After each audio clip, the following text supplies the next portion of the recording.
Phone આવ્યો કાકા. પેલા રિક્ષા વાળાનો હસેલા પૈસા આલ્યા નથી ને પાછી નીચે ઉભી રાખીને આવ્યો. એટલે એવું કરાય? એટલે ઉભા રહો.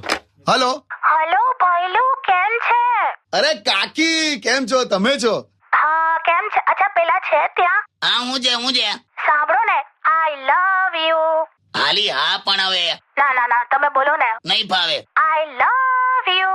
સવારથી 35 વાર તું બોલી છે. હા, તો અત્યારે હું હજુ વધારે બોલ્યા જ કરીશ. આઈ લવ યુ. જો એક વસ્તુ કહી દઉં, બોલો. તું ગમે તેટલું આઈ લવ યુ કર બકા, તને ઘરમાં એટીએમ કાર્ડ અને ચેકબુક નહીં જ જડે. એકચ્યુઅલી મેં એના માટે ફોન કર્યો. ક્યાં મૂકી છે યાર?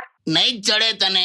કેમ એવું? એટીએમ કાર્ડ અને ચેકબુક મારા ગજવામાં હું જાતે અહીંયા પોતે લઈને આવ્યો છું. કેમ એવું કર્યું? તે સવારથી જે મને લવ યુ કરવા મળ્યું બધું સમજી ગયેલો. અરે યાર, આવું કરવાનું? મને ખબર પડી ગયેલી. તે મને ચા ટાઈમસર આપી, તે મારા જબ્બાને ઇસ્ત્રી કરી, પછી લવ યુ ચાલુ કર્યું. બધું મેં એટીએમ કાર્ડ ને ચેકબુક બધું ગાલીને મારી પાસે લઈ આવ્યો.